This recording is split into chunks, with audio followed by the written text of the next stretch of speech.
Douglas Cooling and Heating, serving the Birmingham area for 38 years. 988-3706. That's Douglas. I'm James Spann. This is the morning edition of the Weather Xtreme video. This is for Wednesday, the 10th of August. Things are pretty quiet this morning. And as always, the biggest issue this time of the year is solving the mystery of summer convection in Alabama. Let's see if we can take a stab at it. We'll go to some of the Skycam shots around the network this morning. We'll begin with the view coming from Tuscaloosa. Let's see, a Hugh Thomas Bridge connecting downtown Tuscaloosa and downtown Northport. Walker County's camera there, that's downtown Jasper. It's seen from the King Building. And to the north of there, there's a look at downtown Haleyville in Winston County. All right, there's the water vapor satellite shot this morning, and the contours there are at 500 millibars. Look at the MCS rolling down through Oklahoma and Arkansas. And boy, they welcome that rain. They don't, you don't need the damaging wind and all that, but that's a good thing for those folks, is maybe that's the sign of the beginning of the end of the long heat wave they've been dealing with out there. That's the Fort Smith radar at 5:04. Boy, look at the lightning on that thing, just lighting up the early morning sky. Fort Smith, Fayetteville, down into places like Sallisaw, Oklahoma, McAllister, and that's rolling southeast. We got to watch that thing, that's somewhat of a challenge, but look at the drier air nosing into northeast Alabama. It's kind of a battle between the MCS there and the drier air. You can see those lower dew points coming in from the northeast. We've been advertising that for a few days, and sure enough, it's happening, and it'll be interesting to see how it works if the MCS dies out before reaching us. We'll still roll with a mostly dry forecast today, especially for areas north and east of Birmingham. Check the highs from yesterday, and again, you know the deal, at triple digits in Dallas-Fort Worth. How many days now? I think 38 days in a row with temperatures at or over 100. That would get on your nerves.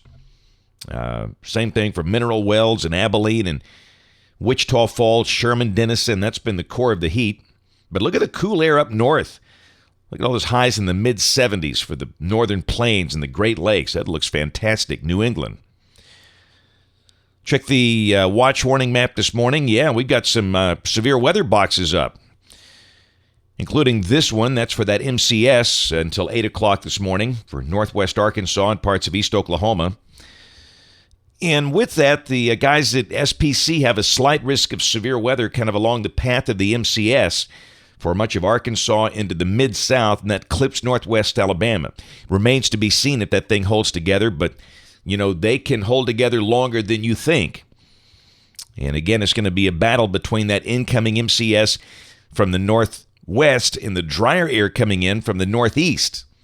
Which one will win? We'll find out later today. Tomorrow, a couple of slight risks, one just west of here, one over the high plains, and on day 3, a pretty good chunk of the nation's midsection with a slight risk of severe weather. Day 3 is Friday. QPF chart, rain for the next 5 days, and this has got some pretty big numbers over North Alabama, and the amounts taper off as you go farther south. This is valid through the weekend, through Sunday evening at 7 o'clock, and again, these maps are awfully hard to draw this time of the year, but in the weekend, convection is kind of a mystery. You would think that we might have an increase in storms again at some point this weekend with a pretty strong front for August coming in, as you'll see. And the tropics are pretty quiet.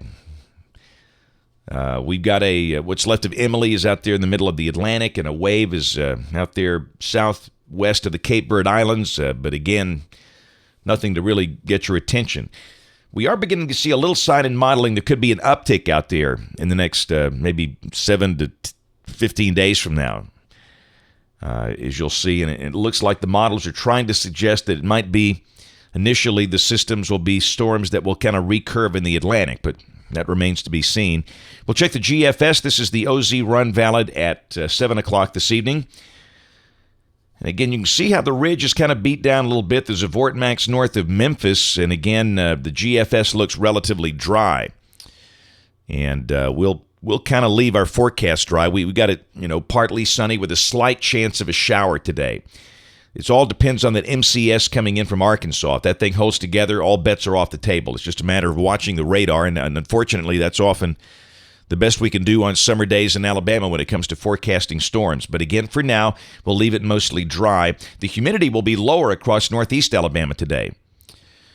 Tomorrow, again, that looks kind of dry, but we have seen runs that have shown another MCS tomorrow night. This one doesn't, but out of respect to what we have seen, and also I don't have the graphic to show you, but the NAM shows one, so we're going to mention the chance of a thunderstorm late tomorrow night with potential for an MCS coming in here. And then Friday looks relatively dry. We don't have rain specifically mentioned on Friday now.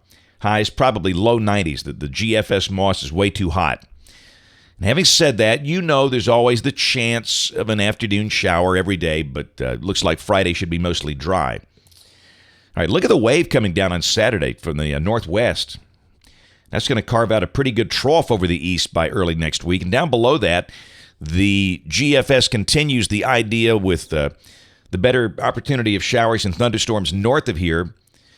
And then Sunday, it just looks dry with a surface boundary coming in here. And I don't know, it might maybe Saturday night or Sunday morning, something like that. But I still believe at some point this weekend, we'll have at least one batch of storms to deal with. The GFS has been pretty persistent, and maybe it will be Saturday night. We've got a pretty good chance of thunderstorms on Sunday now. We'll fine-tune that as the weekend gets closer. And goodness, look at the trough Monday. Wow. That doesn't look like August. That looks more like September. And with an upper pattern like that, that's going to drive some very dry air down in here, and that's going to feel good. Highs drop in the 80s, lows drop in the 60s. There's Tuesday, dry as a bone, and Wednesday still looking dry. So at this point, the first 3 days of next week are looking rain-free, less humid, cooler nights. That sounds good. We'll go out there a few more days. Oh, look at here, August the 22nd. You see, that's what I'm talking about in terms of the tropics. Sometimes those early season systems can talk to you like Emily, and it didn't do anything, but it was kind of a recurving storm. Well, here's the GFS showing another recurving storm north of the Bahamas toward Bermuda. And then on the 25th, there's the upper chart. We note the 594 heat over the west. And down below that, Atlantic system is coming up there really across the Canadian Maritimes.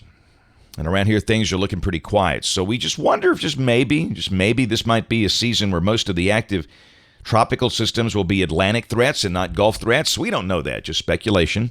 That's it for the Weather Xtreme video today. We'll have notes on the blog. The next video here by 3:30 or so today. And if you're local to us, we invite you to watch us on television this evening, ABC 3340 in Birmingham at 5, 6, and 10. Thanks for watching. Have a great day, and God bless. Being Alabama's news leader means digging deeper to get you the facts, working harder so you have all sides of the story, and not being afraid to tell the truth. Every day you award us by making ABC 3340 Alabama's most watched news. And now the Associated Press has named us Alabama's most outstanding news operation. That's 9 times since 1996, more than all other stations combined. And that's 9 more reasons you should trust the news leader. ABC 3340.